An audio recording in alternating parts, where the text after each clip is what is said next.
Capítulo 28. La idolatría en el Sinaí.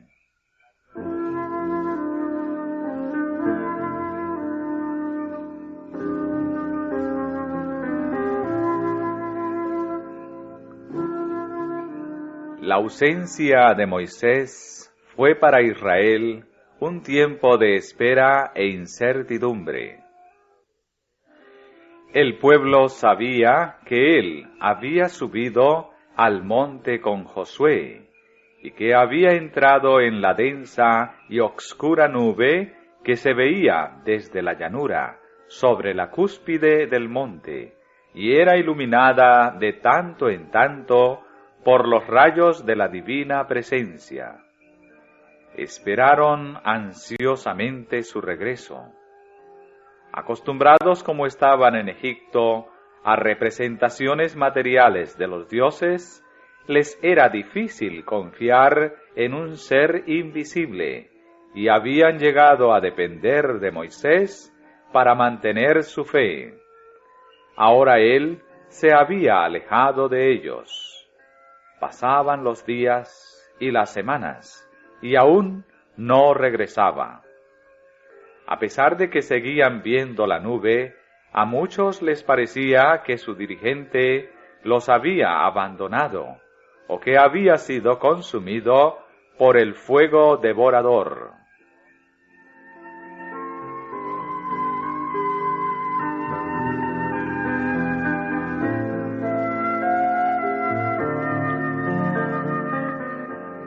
Durante este periodo de espera, tuvieron tiempo para meditar acerca de la ley de Dios que habían oído y preparar sus corazones para recibir las futuras revelaciones que Moisés pudiera hacerles. Pero no dedicaron mucho tiempo a esta obra. Si se hubieran consagrado a buscar un entendimiento más claro de los requerimientos de Dios, y hubieran humillado sus corazones ante Él, habrían sido escudados contra la tentación. Pero no obraron así, y pronto se volvieron descuidados, desatentos y licenciosos. Esto ocurrió especialmente entre la multitud mixta.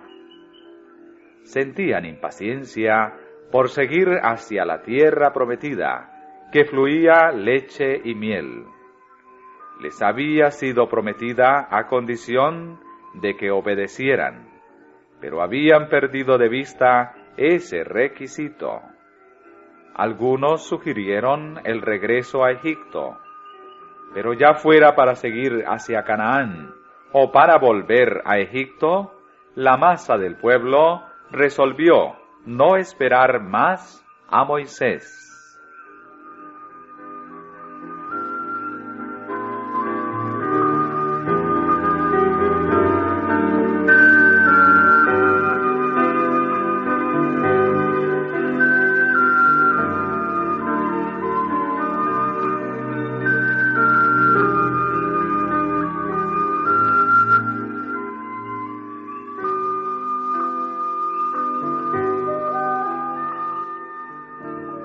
Sintiéndose desamparados debido a la ausencia de su jefe, volvieron a sus antiguas supersticiones. La multitud mixta fue la primera en entregarse a la murmuración y la impaciencia, y de su seno salieron los cabecillas de la apostasía que siguió. Entre los objetos considerados por los egipcios como símbolos de la divinidad estaba el buey o becerro, y por indicación de los que habían practicado esta forma de idolatría en Egipto, hicieron un becerro y lo adoraron. El pueblo deseaba alguna imagen que representara a Dios y que ocupara ante ellos el lugar de Moisés.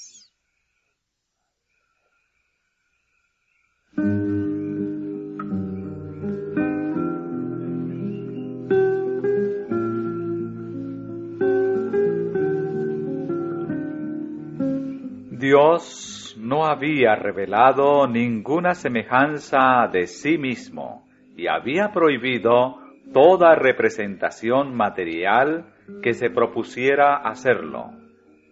Los extraordinarios milagros hechos en Egipto y en el Mar Rojo tenían por fin establecer la fe en Jehová como el invisible y todopoderoso ayudador de Israel, como el único Dios verdadero. Y el deseo de alguna manifestación visible de su presencia había sido atendido con la columna de nube y fuego que había guiado al pueblo, y con la revelación de su gloria sobre el monte Sinaí. Pero estando la nube de la presencia divina todavía ante ellos, volvieron sus corazones hacia la idolatría de Egipto, y representaron la gloria del Dios invisible por la imagen de un buey.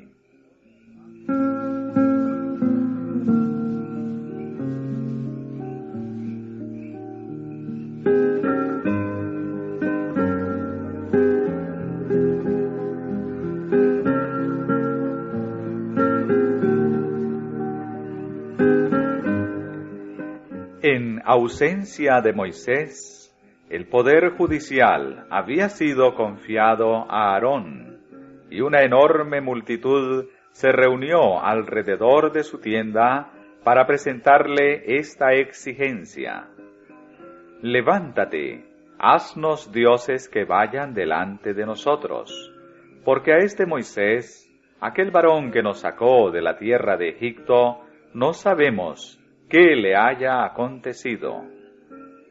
La nube, dijeron ellos, que hasta ahora los guiara, se había posado permanentemente sobre el monte, y ya no dirigía más su peregrinación.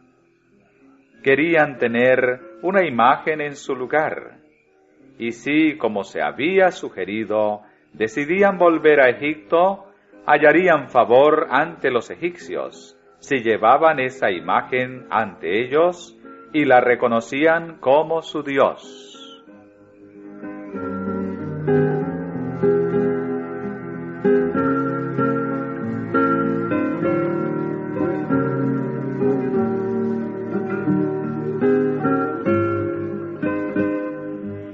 Para hacer frente a semejante crisis, hacía falta un hombre de firmeza, decisión y ánimo imperturbable, un hombre que considerara el honor de Dios por sobre el favor popular, por sobre su seguridad personal y su misma vida.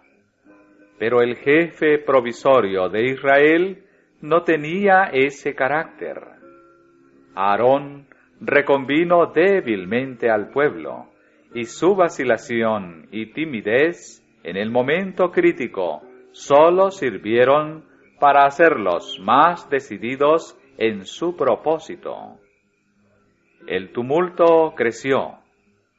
Un frenesí ciego e irrazonable pareció posesionarse de la multitud.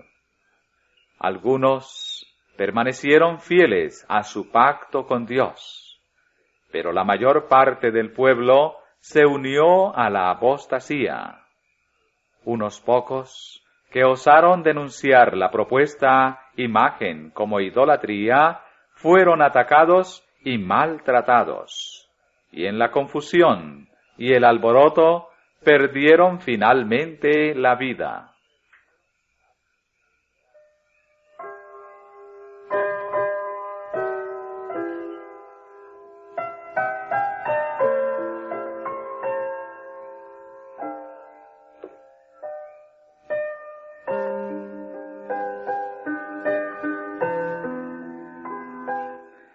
Aarón temió por su propia seguridad, y en vez de ponerse noblemente de parte del honor de Dios, cedió a las demandas de la multitud. Su primer acto fue ordenar que el pueblo quitara todos sus aretes de oro y se los trajera. Esperaba que el orgullo haría que rehusaran semejante sacrificio. Pero entregaron de buena gana sus adornos, con los cuales él fundió un becerro semejante a los dioses de Egipto. El pueblo exclamó: Israel, estos son tus dioses, que te sacaron de la tierra de Egipto. Con vileza, Aarón permitió este insulto a Jehová, y fue aún más lejos. Viendo la satisfacción con que se había recibido el becerro de oro, hizo construir un altar ante él, e hizo proclamar: Mañana será fiesta a Jehová. El anuncio fue proclamado por medio de trompetas, de compañía en compañía, por todo el campamento. Y el día siguiente madrugaron, y ofrecieron holocaustos, y presentaron pacíficos. Y sentóse el pueblo a comer y a beber, y levantáronse a regocijarse. Con el pretexto de celebrar una fiesta a Jehová, se entregaron a la glotonería y a la orgía licenciosa.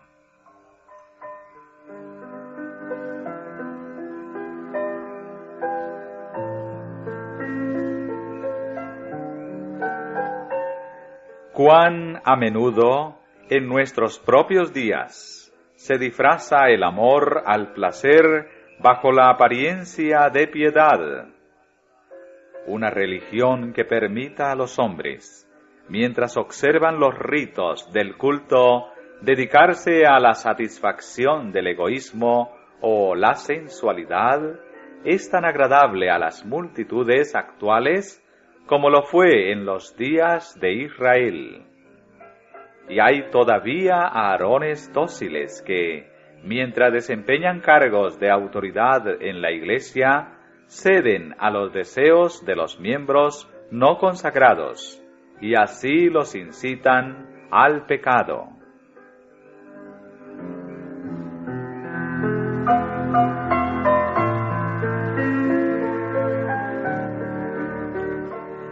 Habían pasado solo unos pocos días desde que los hebreos habían hecho un pacto solemne con Dios, prometiendo obedecer su voz. Habían temblado de terror ante el monte al escuchar las palabras del Señor: No tendrás otros dioses delante de mí. La gloria de Dios, que aún cubría el Sinaí, estaba a la vista de la congregación, pero ellos le dieron la espalda y pidieron otros dioses. Hicieron becerro en Horeb y encorváronse a un vaciadizo.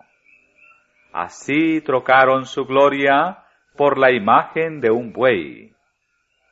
¿Cómo podrían haber demostrado mayor ingratitud o insultado más osadamente al que había sido para ellos un Padre tierno y un Rey todopoderoso?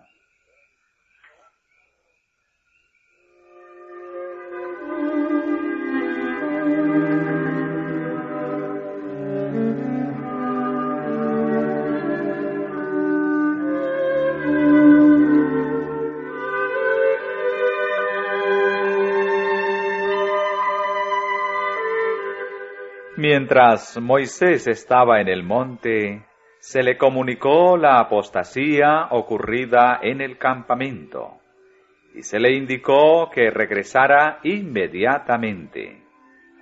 Anda, desciende, fueron las palabras de Dios, porque tu pueblo que sacaste de tierra de Egipto se ha corrompido. Presto se han apartado del camino que yo les mandé, y se han hecho un becerro de fundición, y lo han adorado, y han sacrificado a él. Dios hubiera podido detener el movimiento desde un principio, pero toleró que llegara hasta este punto, para enseñar una lección mediante el castigo que iba a dar a la traición y la apostasía.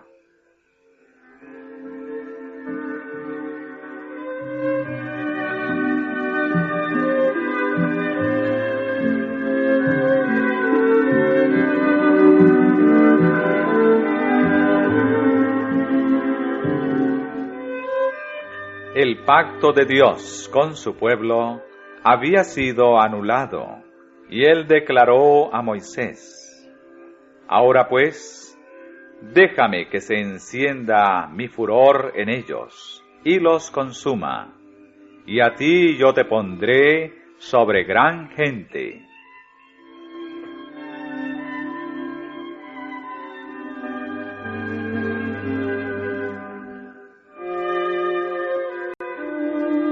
El pueblo de Israel, especialmente la multitud mixta, estaba siempre dispuesto a rebelarse contra Dios. También murmuraban contra Moisés y le afligían con su incredulidad y testarudez, por lo cual iba a ser una obra laboriosa y aflictiva conducirlos hasta la tierra prometida. Sus pecados ya les habían hecho perder el favor de Dios, y la justicia exigía su destrucción.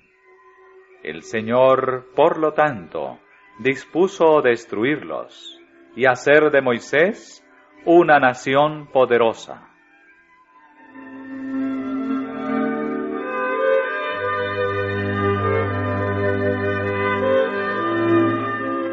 Ahora pues, déjame que se encienda mi furor en ellos, y los consuma, había dicho el Señor. Si Dios se había propuesto destruir a Israel, ¿quién podía interceder por ellos? ¿Cuántos hubieran abandonado a los pecadores a su suerte?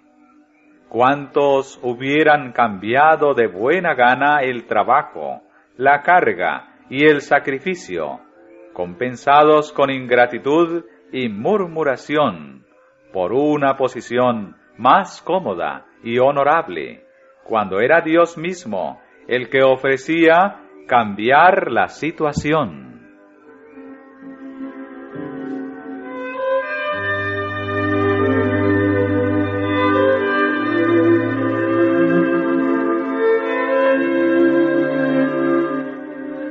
Pero Moisés vio una base de esperanza donde sólo aparecían motivos de desaliento e ira.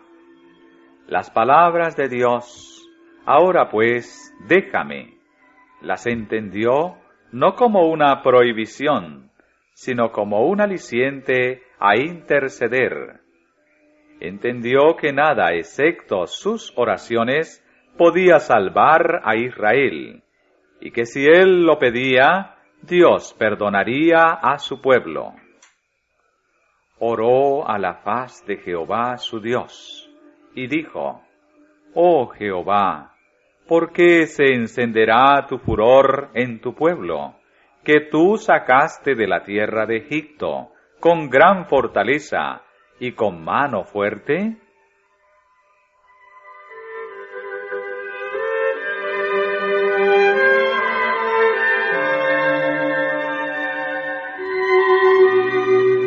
Dios había dado a entender que rechazaba a su pueblo.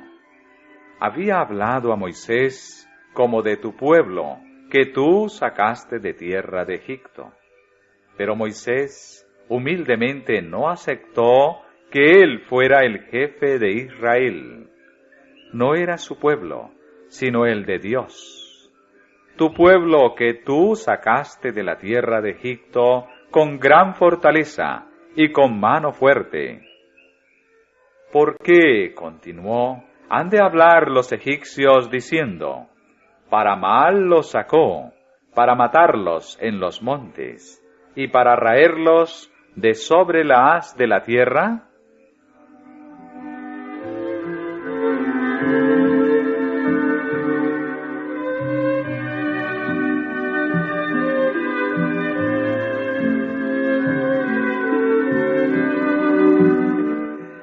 Durante los pocos meses transcurridos desde que Israel había salido de Egipto, los informes de su maravillosa liberación se habían difundido entre todas las naciones circunvecinas. Un gran temor y terribles presagios dominaban a los paganos. Todos estaban observando para ver qué haría el Dios de Israel por su pueblo. Si éste era destruido ahora, sus enemigos triunfarían y Dios sería deshonrado. Los egipcios alegarían que sus acusaciones eran verdaderas, que Dios, en lugar de dirigir a su pueblo al desierto para que hiciera sacrificios, lo había llevado para sacrificarlos. No tendrían en cuenta los pecados de Israel. La destrucción del pueblo al cual Dios había honrado tan señaladamente cubriría de oprobio su nombre. Cuán grande es la responsabilidad que descansa sobre aquellos a quienes Dios honró en gran manera para enaltecer su nombre en la tierra. Con cuánto cuidado debieran evitar el pecado para no provocar los juicios de Dios y no hacer que su nombre sea calumniado por los impíos.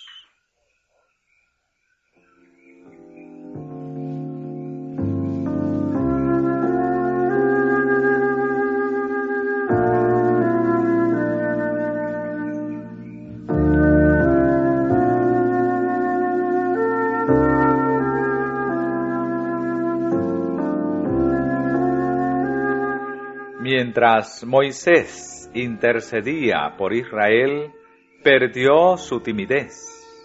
Movido por el profundo interés y amor que sentía hacia aquellos en cuyo favor él había hecho tanto como instrumento en las manos de Dios.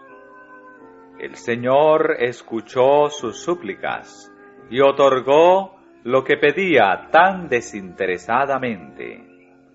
Examinó a su siervo, probó su fidelidad y su amor hacia aquel pueblo ingrato, inclinado a errar, y Moisés soportó noblemente la prueba. Su interés por Israel no provenía de motivos egoístas. Apreciaba la prosperidad del pueblo escogido de Dios más que su honor personal, más que el privilegio de llegar a ser el padre de una nación poderosa.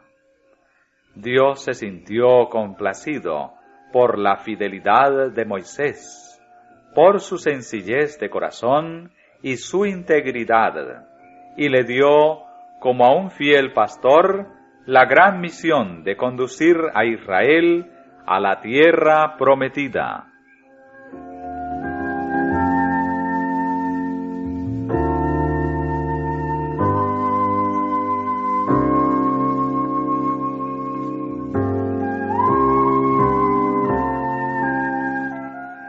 Cuando Moisés y Josué bajaron del monte, aquel con las 2 tablas del testimonio, oyeron los gritos de la multitud excitada, que evidentemente se hallaba en estado de alocada conmoción. Josué, como soldado, pensó primero que se trataba de un ataque de sus enemigos. Alarido de pelea hay en el campo, dijo. Pero Moisés juzgó más acertadamente la naturaleza de la conmoción. No era ruido de combate, sino de festín. No es eco de algazara de fuertes, ni eco de alaridos de flacos.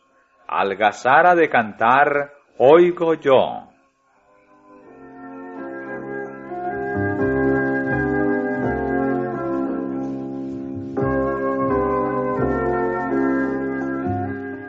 Al acercarse más al campamento, vieron al pueblo que gritaba y bailaba alrededor de su ídolo. Era una escena de libertinaje pagano, una imitación de las fiestas idólatras de Egipto. Pero, cuán distinta era del solemne y reverente culto de Dios. Moisés quedó anonadado. Venía de la presencia de la gloria de Dios, y aunque se le había advertido lo que pasaba, no estaba preparado para aquella terrible muestra de la degradación de Israel. Su ira se encendió. Para demostrar cuánto aborrecía ese crimen, arrojó al suelo las tablas de piedra que se quebraron a la vista del pueblo, dando a entender en esta forma que así como ellos habían roto su pacto con Dios, así también Dios rompía su pacto con ellos.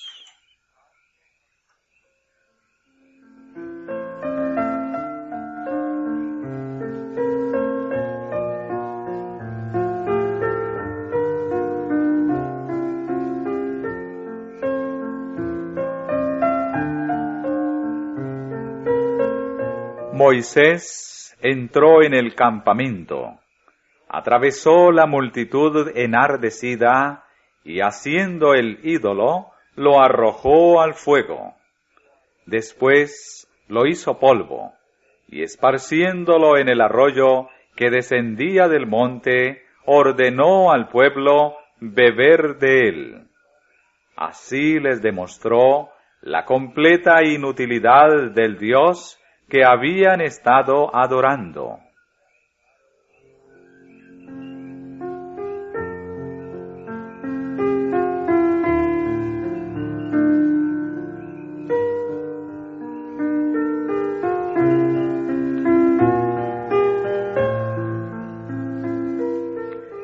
El gran jefe hizo comparecer ante él a su hermano culpable y le preguntó severamente: ¿qué te ha hecho este pueblo que has traído sobre él tan gran pecado?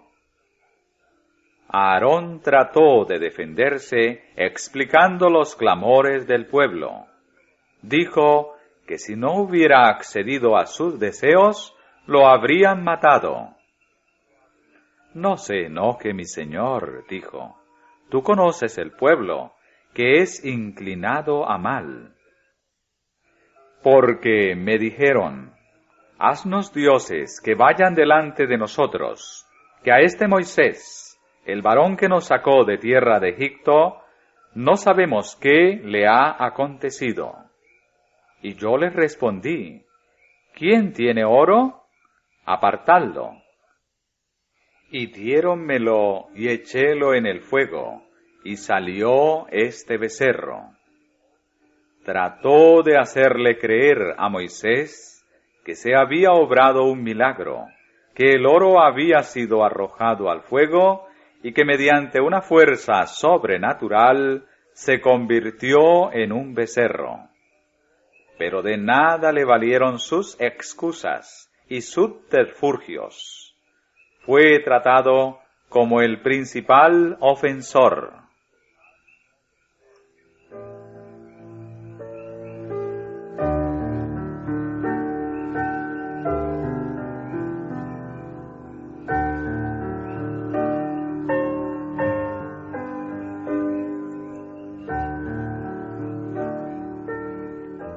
El hecho de que Aarón había sido bendecido y honrado más que el pueblo, hacía tanto más odioso su pecado. Fue Aarón el santo de Jehová, el que había hecho el ídolo y anunciado la fiesta. Fue él que había sido nombrado portavoz de Moisés y acerca de quien Dios mismo había manifestado: yo sé que él puede hablar bien, el que no impidió a los idólatras que cumplieran su osado propósito contra el cielo. fue Aarón, por medio de quien Dios había obrado y enviado juicios sobre los egipcios y sus dioses, el que sin inmutarse oyó proclamar ante la imagen fundida: estos son tus dioses, que te sacaron de la tierra de Egipto. Fue él que presenció la gloria del Señor cuando estuvo con Moisés en el monte, y que no había visto nada en ella, de lo cual pudiese hacerse una imagen, el que trocó aquella gloria en la semejanza de un becerro. Fue él a quien Dios había confiado el gobierno del pueblo en ausencia de Moisés, el que sancionó la rebelión del pueblo, por lo cual contra Aarón también se enojó Jehová en gran manera para destruirlo.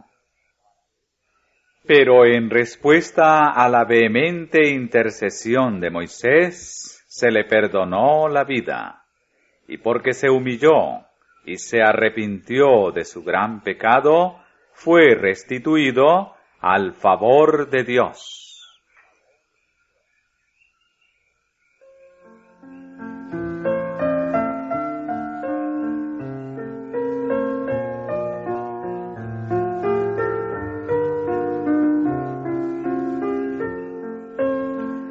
Si Aarón hubiera tenido valor para sostener lo recto, sin importarle las consecuencias, habría podido evitar aquella apostasía. Si hubiera mantenido inalterable su fidelidad a Dios, si hubiera recordado al pueblo los peligros del Sinaí y su pacto solemne con Dios, por el cual se habían comprometido a obedecer su ley, se habría impedido el mal. Pero su sumisión a los deseos del pueblo y la tranquila seguridad con la cual procedió a llevar a cabo los planes de ellos, los llevó a hundirse en el pecado más de lo que habían pensado.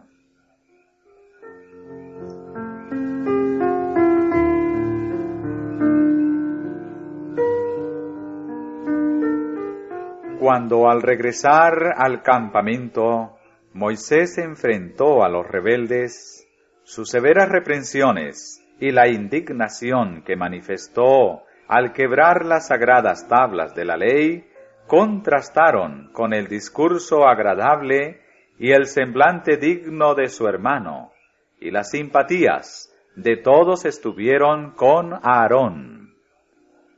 Para justificarse, Aarón trató de culpar al pueblo por la debilidad que él mismo había manifestado al acceder a sus exigencias.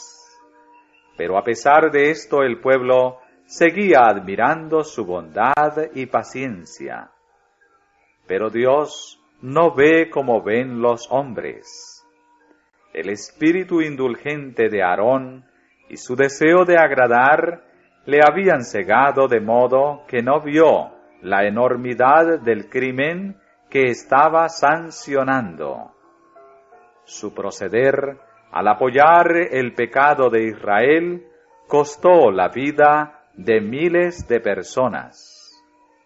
¿Cómo contrasta esto con la forma de actuar de Moisés, quien, mientras ejecutaba fielmente los juicios de Dios, demostró que el bienestar de Israel le era más caro que su propia prosperidad, su honor o su vida?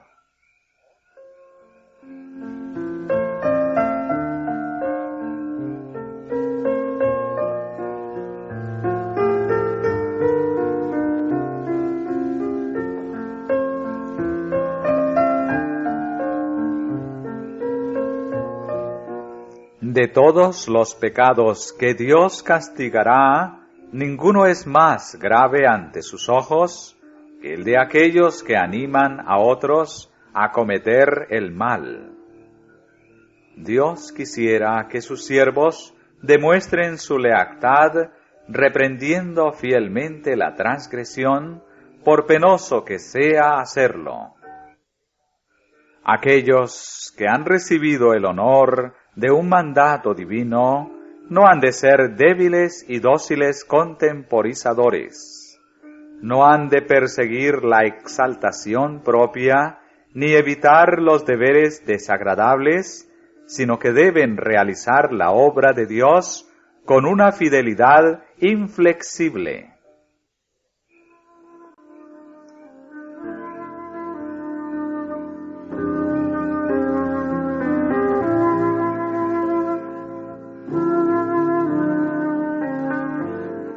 Aunque al perdonar la vida a Israel, Dios había concedido lo pedido por Moisés, su apostasía había de castigarse señaladamente. Si la licencia e insubordinación en que Aarón les había permitido caer no se reprimían prestamente, concluirían en una abierta impiedad y arrastrarían a la nación a una perdición irreparable. El mal debe eliminarse con inflexible severidad.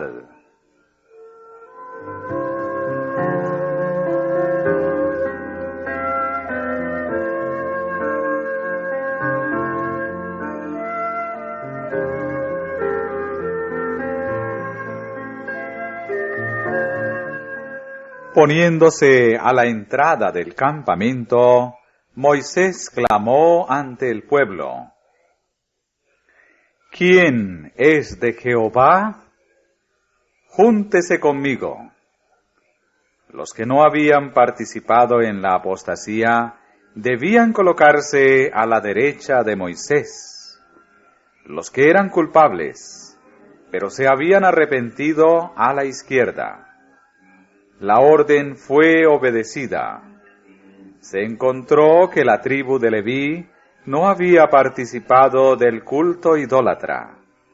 Entre las otras tribus había muchos que, aunque habían pecado, manifestaron arrepentimiento. Pero un gran grupo, formado en su mayoría por la multitud mixta que instigara la fundición del becerro, persistió tercamente en su rebelión.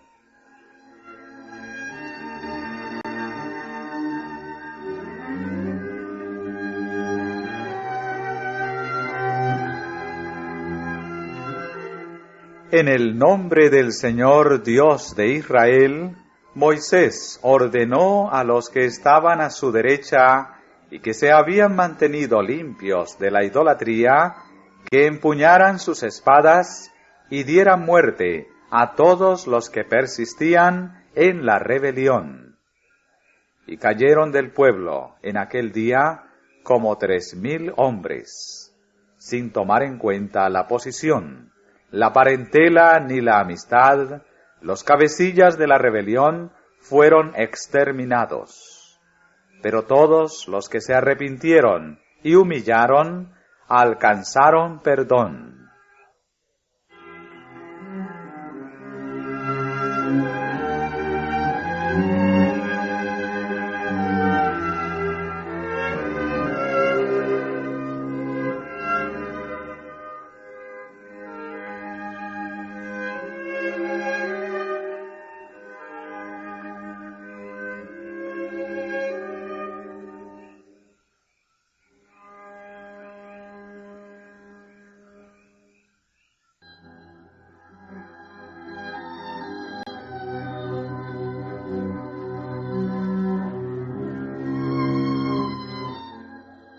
Los que llevaron a cabo este terrible castigo, al ejecutar la sentencia del Rey del Cielo, procedieron en nombre de la autoridad divina.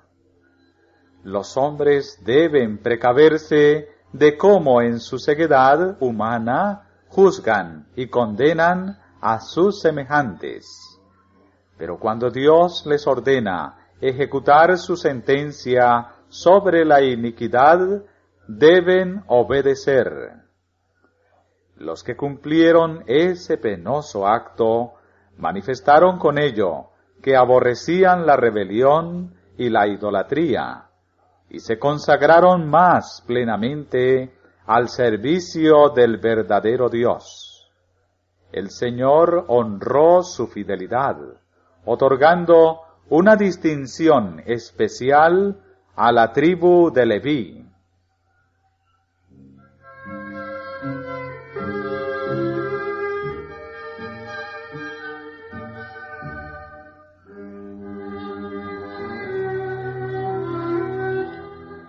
Los israelitas eran culpables de haber traicionado a un rey que los había colmado de beneficios y cuya autoridad se habían comprometido voluntariamente a obedecer.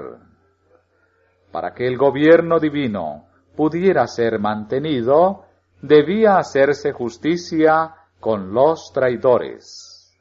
Sin embargo, aún entonces se manifestó la misericordia de Dios. Mientras sostenía el rigor de su ley, les concedió libertad para elegir y oportunidad para que todos se arrepintiesen. Solo se exterminó a los que persistieron en la rebelión.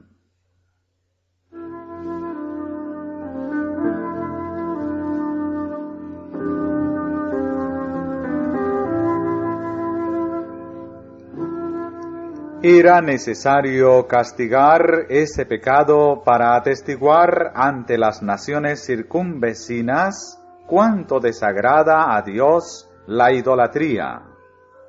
Al hacer justicia en los culpables, Moisés, como instrumento de Dios, debía dejar escrita una solemne y pública protesta contra el crimen cometido. Como en lo sucesivo los israelitas debían condenar la idolatría de las tribus vecinas, sus enemigos podrían acusarlos de que, teniendo como Dios a Jehová, habían hecho un becerro y lo habían adorado en Horeb. Cuando así ocurriera, aunque obligado a reconocer la verdad vergonzosa, Israel podría señalar la terrible suerte que corrieron los transgresores, como evidencia de que su pecado no había sido sancionado ni disculpado.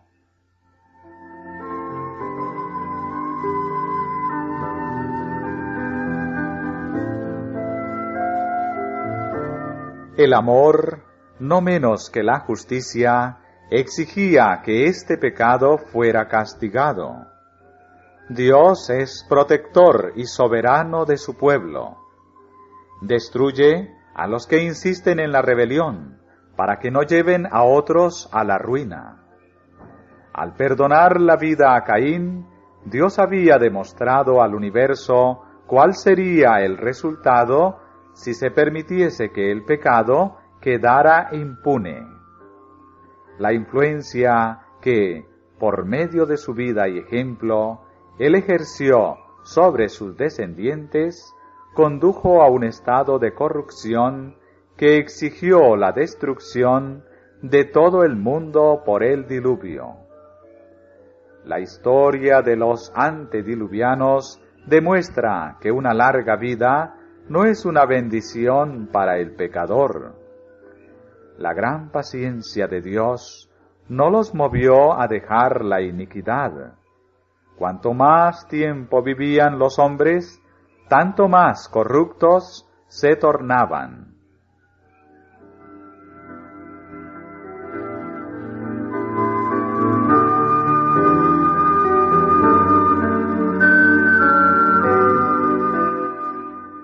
Así también habría sucedido con la apostasía del Sinaí. Si la transgresión no se hubiera castigado con presteza, se habrían visto nuevamente los mismos resultados. La tierra se habría corrompido tanto como en los días de Noé. Si se hubiera dejado vivir a estos transgresores, habrían resultado mayores males que los que resultaron por perdonarle la vida a Caín. por obra de la misericordia de Dios, sufrieron miles de personas para evitar la necesidad de castigar a millones. Para salvar a muchos, había que castigar a los pocos.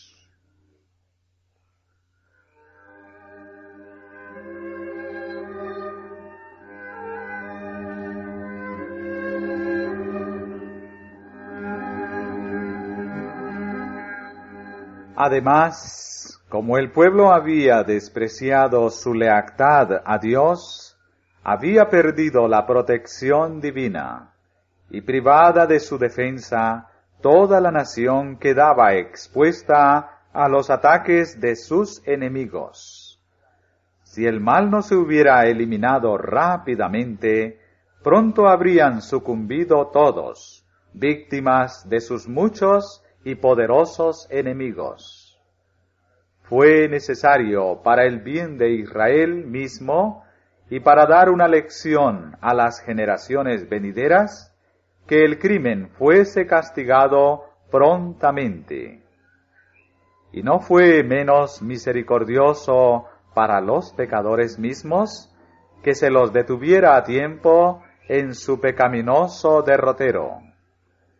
Si se les hubiese perdonado la vida, el mismo espíritu que los llevó a la rebelión contra Dios se hubiera manifestado en forma de odio y discordia entre ellos mismos, y por fin se habrían destruido el uno al otro. Fue por amor al mundo, por amor a Israel, y aún por amor a los transgresores mismos, por lo que el crimen se castigó con rápida y terrible severidad.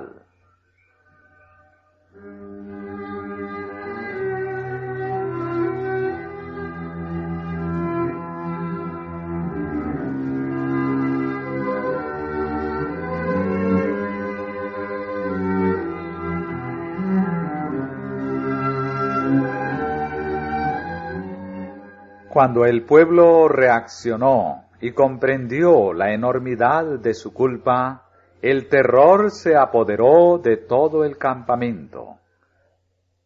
Se temió que todos los transgresores fuesen exterminados.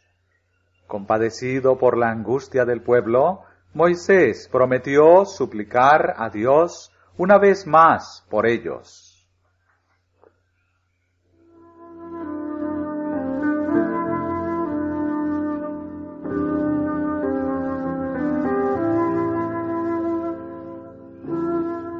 Moisés dijo al pueblo: Vosotros habéis cometido un gran pecado, mas yo subiré ahora a Jehová.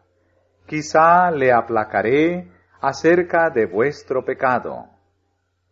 Fue, y en su confesión ante Dios dijo: Ruégote, pues, este pueblo ha cometido un gran pecado, porque se hicieron dioses de oro, que perdones ahora su pecado, y si no, ráeme ahora de tu libro que has escrito.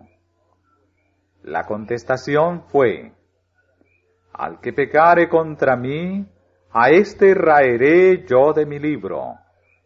Ve pues ahora, lleva a este pueblo donde te he dicho: He aquí mi ángel irá delante de ti, que en el día de mi visitación yo visitaré en ellos su pecado.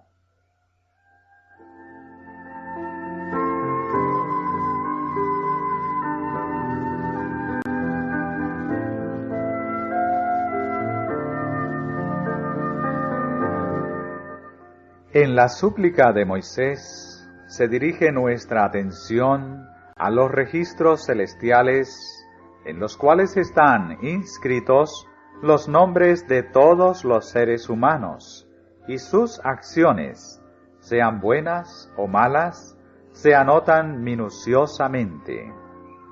El libro de la vida contiene los nombres de todos los que entraron alguna vez en el servicio de Dios.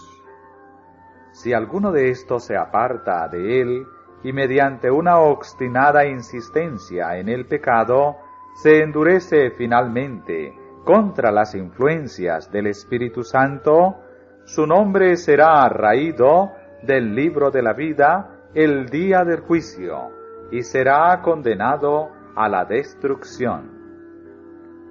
Moisés comprendía cuán terrible sería la suerte del pecador. Sin embargo, si el pueblo de Israel iba a ser rechazado por el Señor, él deseaba que su nombre también fuese raído con el de ellos. No podía soportar que los juicios de Dios cayeran sobre aquellos a quienes tan bondadosamente había librado.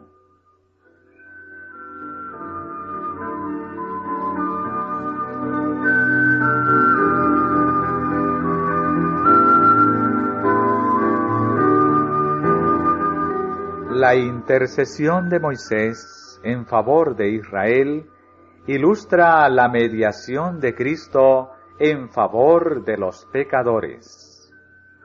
Pero el Señor no permitió que Moisés sobrellevara, como lo hizo Cristo, la culpa del transgresor. Al que pecare contra mí, a éste raeré yo de mi libro, dijo.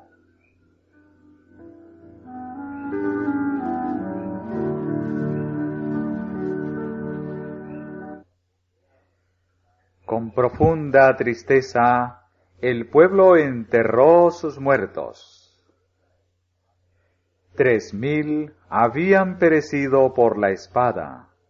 Una plaga invadió poco tiempo después el campamento, y luego les llegó el mensaje de que la divina presencia ya no les acompañaría más en su peregrinaje.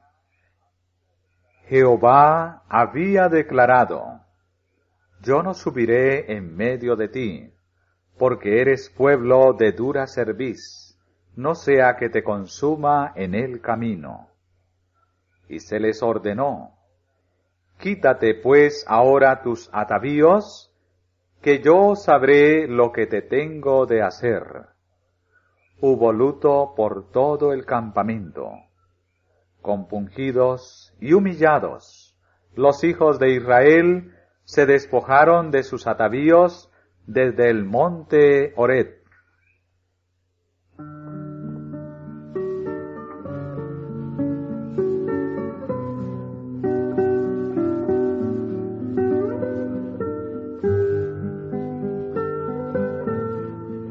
En virtud de las instrucciones divinas, la tienda que había servido como lugar temporario para el culto fue quitada y puesta fuera del campo, lejos del campo.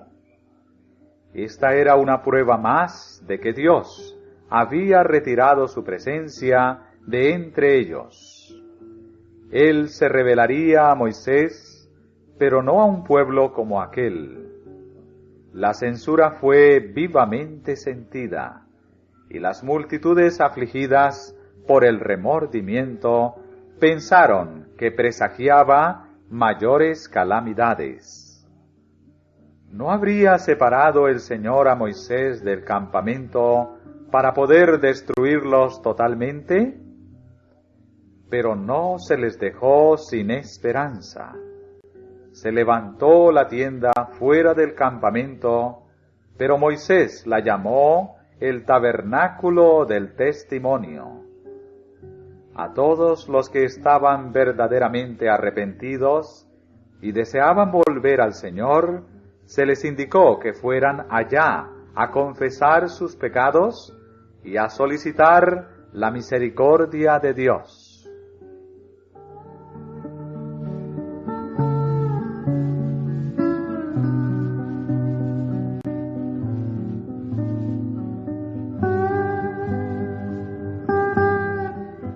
Cuando volvieron a sus tiendas, Moisés entró en el tabernáculo. Con ansioso interés, el pueblo observó por ver alguna señal de que la mediación de Moisés en su favor era aceptada. si Dios condescendiese a reunirse con él, habría esperanza de que no serían totalmente destruidos. Cuando la columna de nube descendió y se posó a la entrada del tabernáculo, el pueblo lloró de alegría, y levantábase todo el pueblo, cada uno a la puerta de su tienda, y adoraba.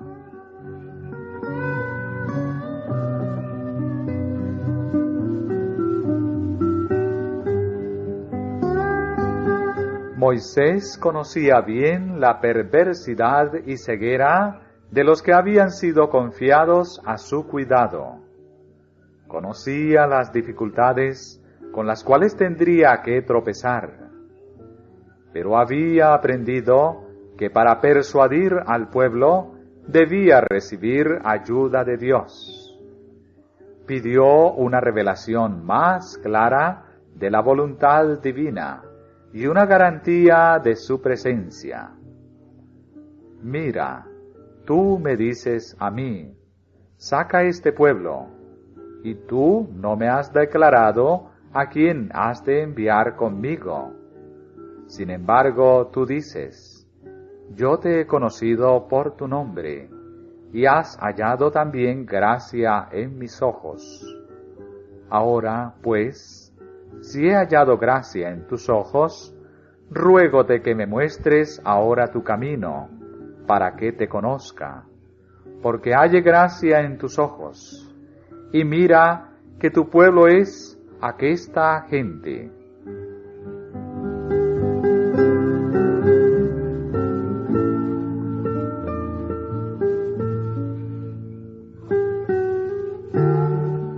La contestación fue, mi rostro irá contigo, y te haré descansar. Pero Moisés no estaba satisfecho todavía. Pesaba sobre su alma el conocimiento de los terribles resultados que se producirían si Dios dejara a Israel librado al endurecimiento y la impenitencia. No podía soportar que sus intereses se separasen de los de sus hermanos, y pidió que el favor de Dios fuese devuelto a su pueblo, y que la prueba de su presencia continuase dirigiendo su camino. Si tu rostro no ha de ir conmigo, no nos saques de aquí. ¿Y en qué se conocerá aquí que he hallado gracia en tus ojos, yo y tu pueblo, sino en andar tú con nosotros, y que yo y tu pueblo seamos apartados de todos los pueblos que están sobre la faz de la tierra?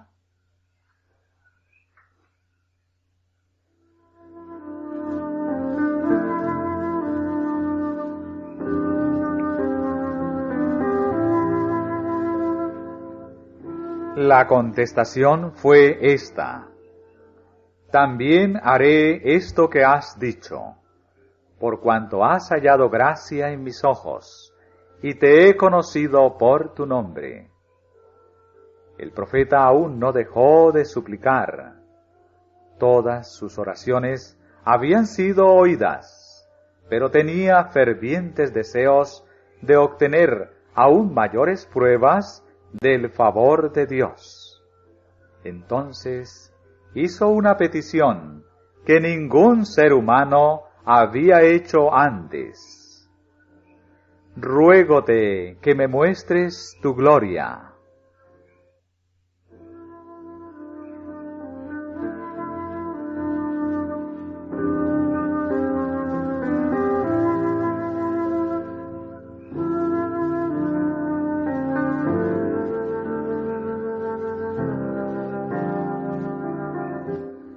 Dios no le reprendió por su súplica ni la consideró presuntuosa, sino que, al contrario, dijo bondadosamente: yo haré pasar todo mi bien delante de tu rostro.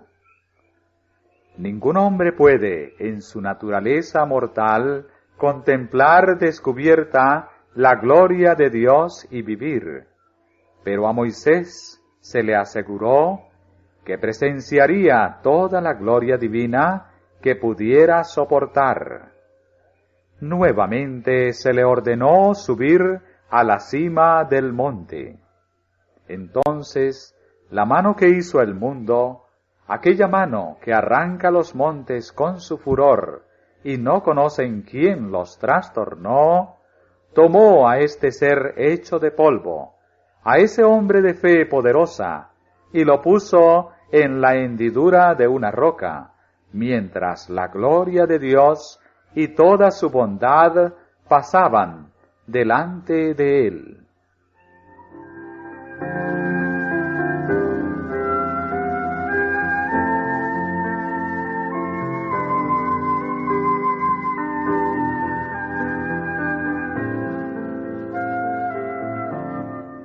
Esta experiencia, y sobre todo la promesa de que la divina presencia le ayudaría, fueron para Moisés una garantía de éxito para la obra que tenía delante, y la consideró como de mucho más valor que toda la sabiduría de Egipto, o que todas sus proezas como estadista o jefe militar. No hay poder terrenal, ni habilidad, ni ilustración que pueda sustituir la presencia permanente de Dios.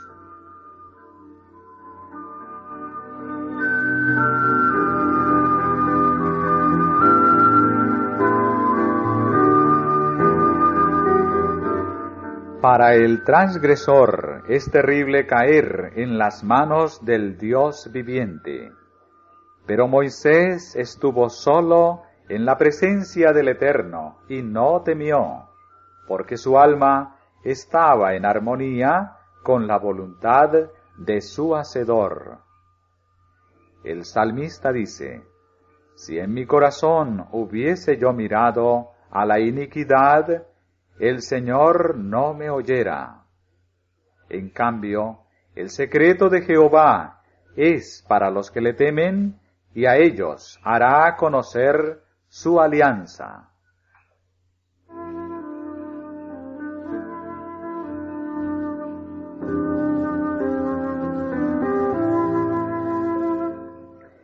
La deidad se proclamó a sí misma: Jehová, Jehová, fuerte, misericordioso y piadoso, tardo para la ira, y grande en benignidad y verdad, que guarda la misericordia en millares, que perdona la iniquidad, la rebelión y el pecado, y que de ningún modo justificará al malvado.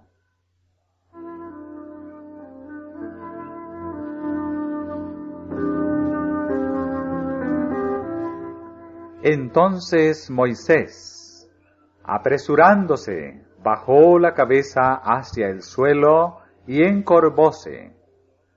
De nuevo imploró a Dios que perdonara la iniquidad de su pueblo y que lo recibiera como su heredad. Su oración fue contestada.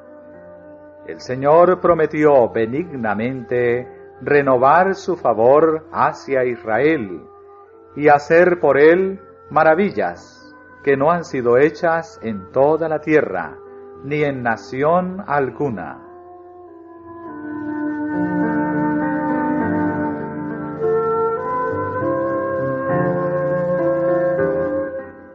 Cuarenta días con sus noches permaneció Moisés en el monte, y todo este tiempo, como la primera vez, fue milagrosamente sustentado. No se permitió a nadie subir con él, ni durante el tiempo de su ausencia había de acercarse nadie al monte. Siguiendo la orden de Dios, había preparado 2 tablas de piedra y las había llevado consigo a la cúspide del monte. Y el Señor otra vez escribió en tablas las palabras de la alianza, las 10 palabras.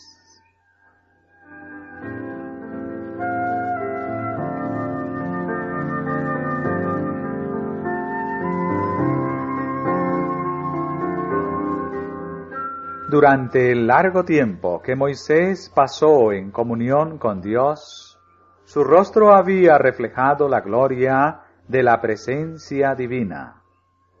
Sin que él lo supiera, cuando descendió del monte, su rostro resplandecía con una luz deslumbrante. Ese mismo fulgor iluminó el rostro de Esteban cuando fue llevado ante sus jueces. Entonces todos los que estaban sentados en el concilio, puestos los ojos en él, vieron su rostro como el rostro de un ángel. Tanto Aarón como el pueblo se apartaron de Moisés y tuvieron miedo de llegarse a él. Viendo su terror y confusión, pero ignorando la causa, los instó a que se acercaran. Les traía la promesa de la reconciliación con Dios y la seguridad de haber sido restituidos a su favor. En su voz no percibieron otra cosa que amor y súplica, y por fin uno de ellos se aventuró a acercarse a él. Demasiado temeroso para hablar, señaló en silencio el semblante de Moisés y luego hacia el cielo. El gran jefe comprendió. Conscientes de su culpa, sintiéndose todavía objeto del desagrado divino, no podían soportar la luz celestial, que, si hubieran obedecido a Dios, los habría llenado de gozo. En la culpabilidad hay temor. En cambio, el alma libre del pecado no quiere apartarse de la luz del cielo.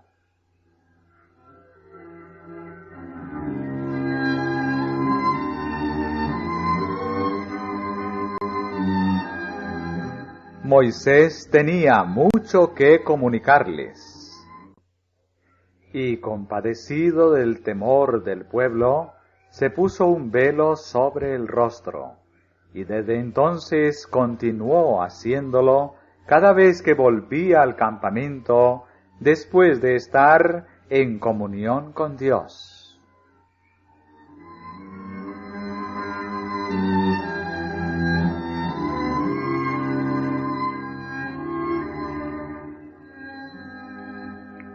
Mediante este resplandor, Dios trató de hacer comprender a Israel el carácter santo y exaltado de su ley, y la gloria del Evangelio revelado mediante Cristo. Mientras Moisés estaba en el monte, Dios le dio no sólo las tablas de la ley, sino también el plan de la salvación. Vio que todos los símbolos y tipos de la época judaica prefiguraban el sacrificio de Cristo. Y era tanto la luz celestial que brota del Calvario como la gloria de la ley de Dios lo que hacía fulgurar el rostro de Moisés. Aquella divina iluminación era un símbolo de la gloria del pacto del cual Moisés era el mediador visible, el representante del único intercesor verdadero.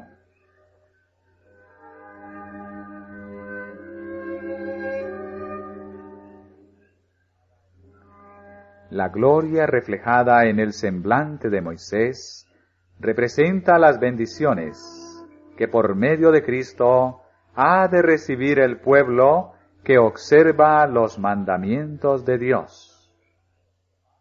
Atestigua que cuanto más estrecha sea nuestra comunión con Dios y cuanto más claro sea nuestro conocimiento de sus requerimientos, tanto más plenamente seremos transfigurados a su imagen, y tanto más pronto llegaremos a ser participantes de la naturaleza divina.